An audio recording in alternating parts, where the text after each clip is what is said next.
Hello and welcome back to the channel. It's Mark from Apprentice 121, and today we're going to have a look at some fault finding. Maybe not the kind you're going to be shown at college or as part of your AM2 and things, but more real world. We're going to try and set out some of the things you might want to do if you're attending a fault in the early part of your career, and some of the things I've learned over the last 25, 30 odd years of doing this now to help me quickly find the source of a problem. So we're going to start right from the beginning. If you're attending a commercial or a domestic premises and there's a fault at play, the first thing you should always do is speak with the customer. I will caveat that by saying generally ignore much of what they tell you. You're just trying to gather little bits of information that may prove useful a couple of steps down the road on this. Don't just start diving down rabbit holes because the customer's told you we've just had a new printer in the office installed, or it only seems to do it when the boiler's been running 10 minutes.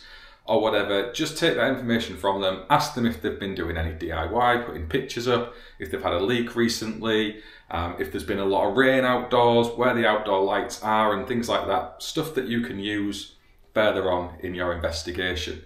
So the first place to start with all of this is to assess the install as a whole. So look at the main switchgear. We're going to go and do that in this room here. I'll walk you through trying to find a fault that's existing on this socket circuit we've got in this room here and see if we can find what the problem is.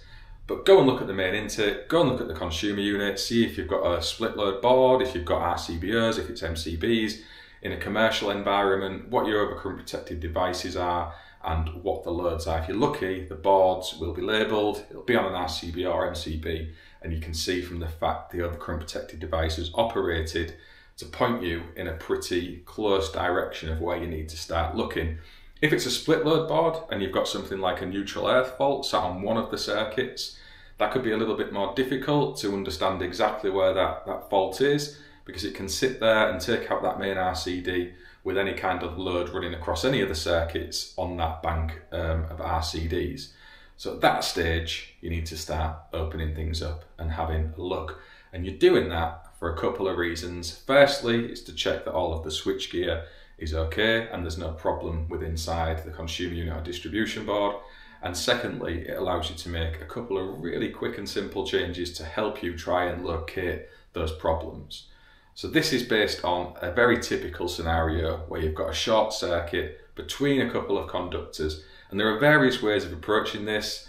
This is just one, and it's using a very, very basic testing method using continuity testing. So we're going to go and have a look at the consumer unit here, and I'll take you through the steps along my way trying to find this fault. So the first thing I've done with this, because we know there is a latent fault in this installation, is I have isolated as far downstream from the fault as I can. Now if you're in a domestic property, that's generally going to be the main switch on the consumer unit. If you're lucky and there's a tails isolator, you could use that. And if you're super duper concerned, you can, in some circumstances, justifiably pull the main service fuse, but generally that's not necessary. You just need to be aware of the fact you are going to be entering a live enclosure as you would carrying out any of your testing through an EICR or an initial verification. So just to be aware of that one. It is still technically termed as live working. However, in my case, this is a subboard, and I've been able to isolate this safely from the overcurrent protected device feeding down here, which is a double pole RCBO. And that is now locked off, so I can open this enclosure, have a look and ensure we have got a safe isolation in place, and then proceed with our fault finding. I have already put my test set into the socket circuit here, and I can see that there's no voltage present, but we'll repeat that check with the voltage indicators inside the board in just a minute.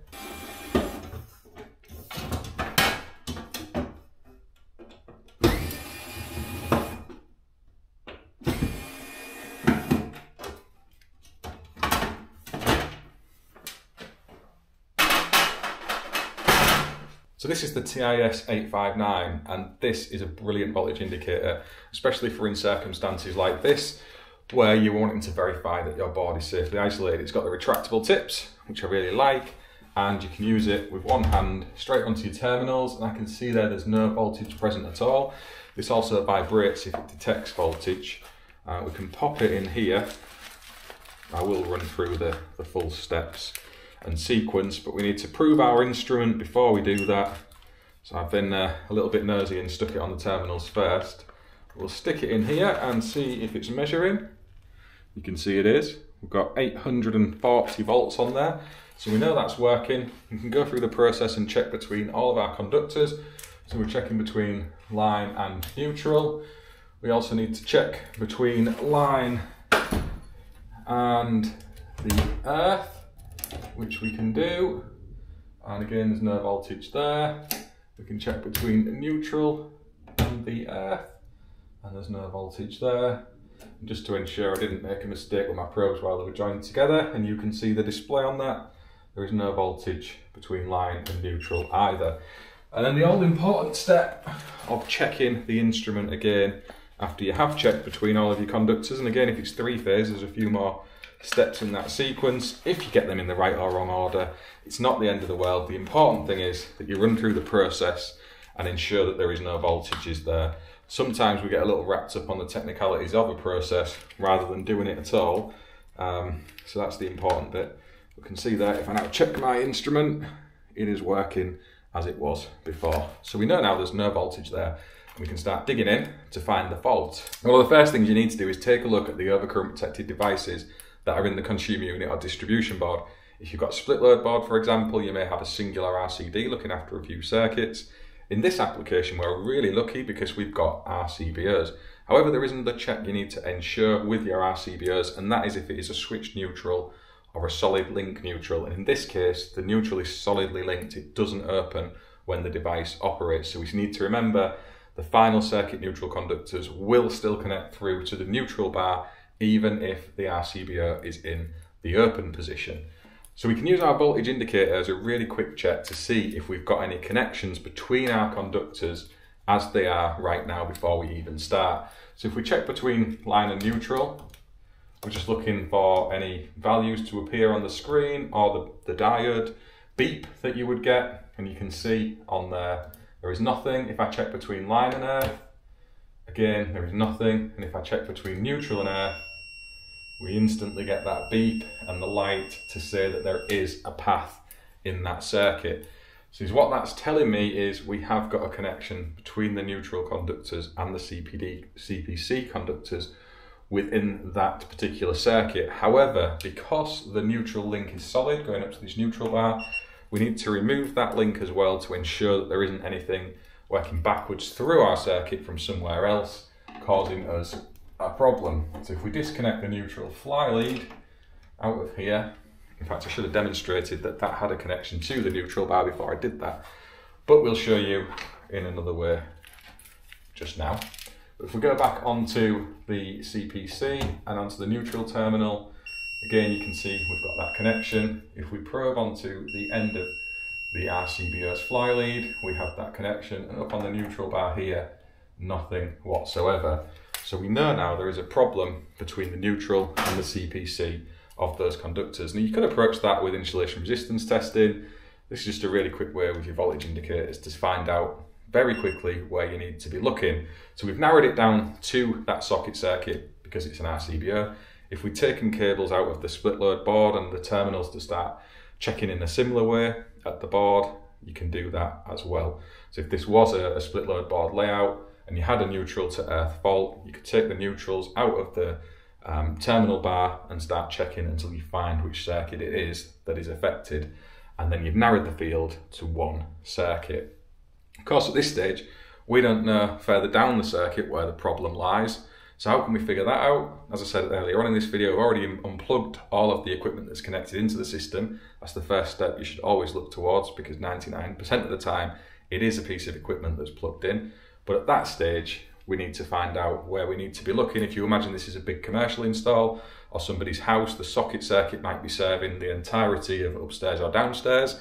So it could be a big field of play to look at. And one of the really quick and simple things you can do with that is to disconnect your final circuit conductors. So pop them out of your overcurrent protective devices.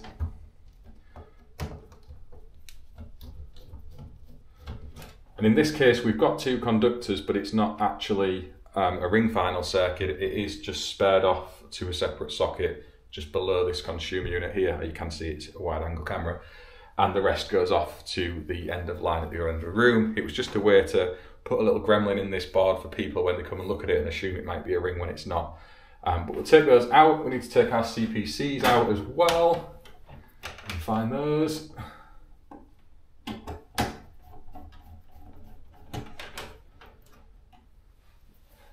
Now, if this was a ring final circuit, you could then probe on to see which leg was affected. Chances are it would only be in one of the legs, depending on what the fault is. But that's worth doing as well, so you can use your continuity meter just to try and see which neutral and CPC cable it's affected. In this case, it doesn't matter because it's a radial circuit, so we can do away with that. I'm just going to assume now that this is a singular cable as the final circuit. We can see this one runs at the top there, that one's running down, so this one goes at the top tube, and this one goes at the top tube, they're running to the bottom. So it's these three here as a radial circuit running off around this room here. So we can leave those independent, and now we can go and grab our test instrument and try and find where that problem might be. Okay, so with the TIS MFT Pro Plus, we need to go into our continuity test mode. You can see on there it wants us to pop our probes in the plus and minus terminals, and we are checking between neutral and the CPC, so we need to remember that.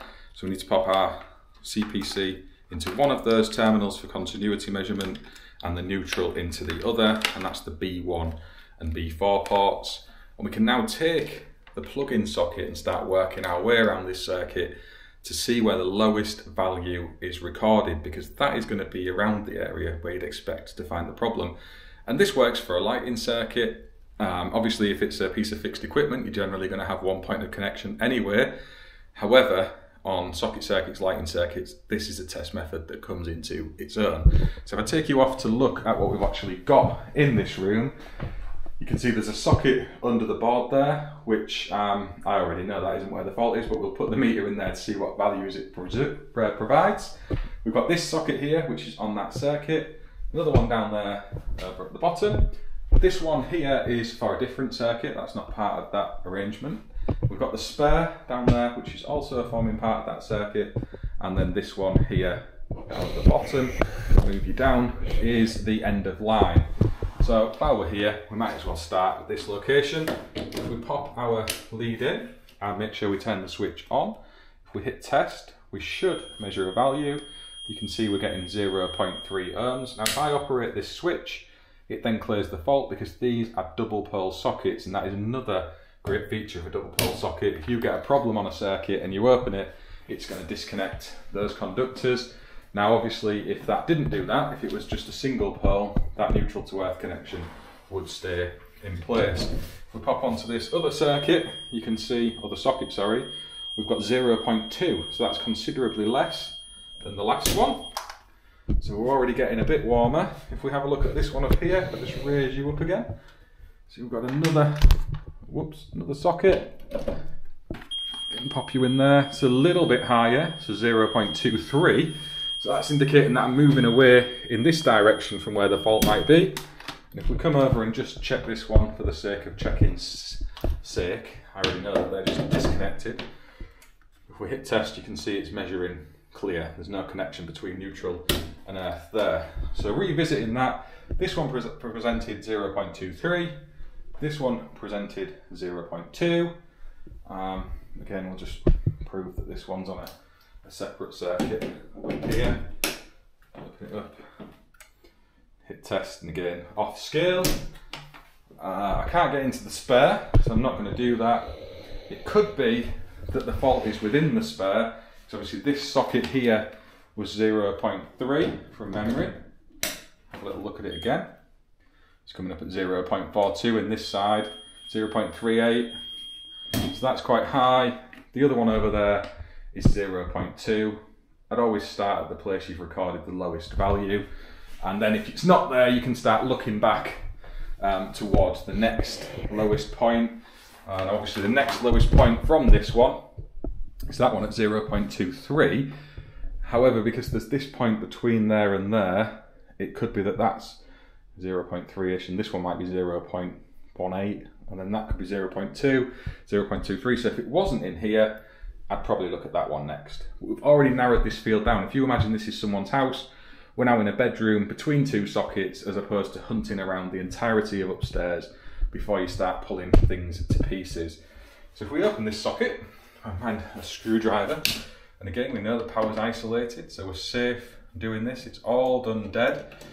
That's the big thing with your testing. People often start putting breakers back on, tripping them while they're plugging stuff in and out and making changes in the circuit. You should never re-energize a circuit with a known fault. And if you look in here, we can see where the problem is, because we've got an CPC off this back box running into the neutral, and that's where the issue is. So if we correct that problem, we should clear our fault. Obviously you've run through a full test sequence from the board once you had located and cleared the problem to ensure that it's no longer present. But we can do a really quick visual indication based on those testings we have just been doing. Once I've got it back together and it's all nice and snug.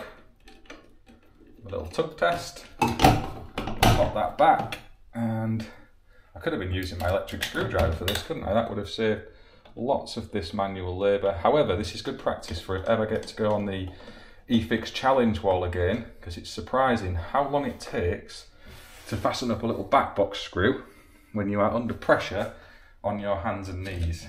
So I'm going to put this in to the practice makes perfect category. So we've got that in there now. Make sure they are north to south, or as north to south as my eyes work with no glasses. And we can pop the test instrument back on again. Just make sure you're still in shot. Make sure we hit the test button. And we're now measuring clear between neutral and the CPC. And obviously I've not nulled this lead, so that's going to be impacting the values. Doesn't really matter because it's still presenting a value to work forwards and back from. Always better to null your leads though, won't impact things in this application. If we zoom back over to this socket, just to prove it on here as well, pop that in the test, hit the go button, and again we're measuring off scale.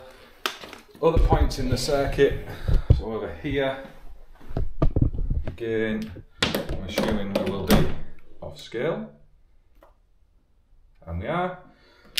So we can pop the consumer unit back together now. Zoom you back up to a workable height. Pop the screen back on so I can just check you're all in shot. Yes, we are.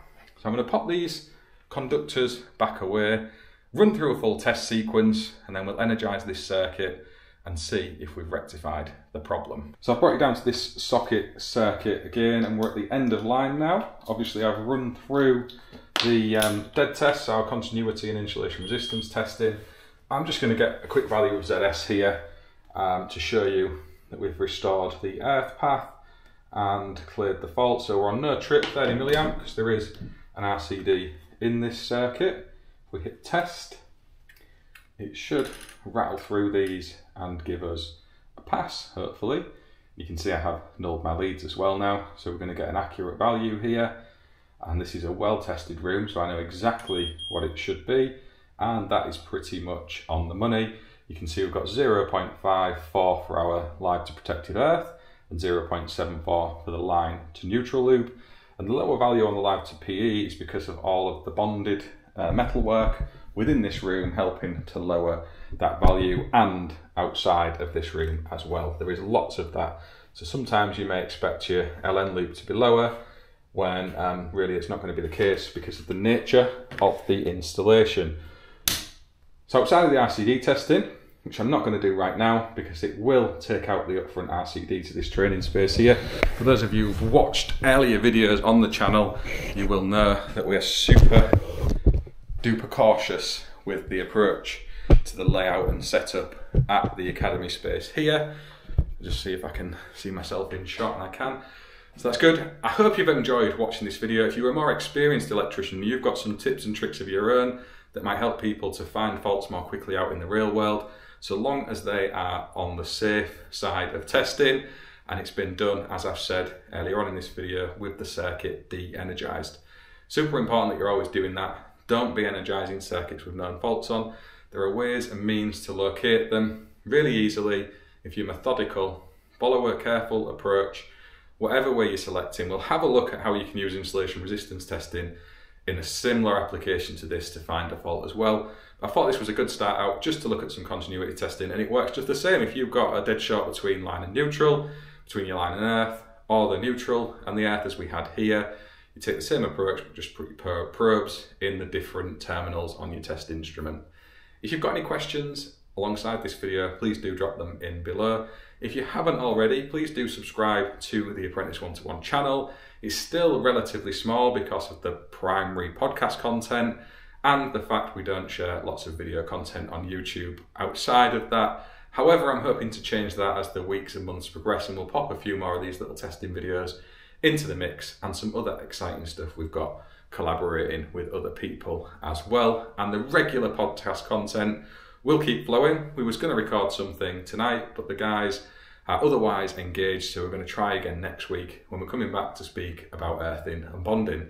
This might be a good place to do a few demos alongside that as well. Give the video a thumbs up or thumbs down, and I'll see you on the next one.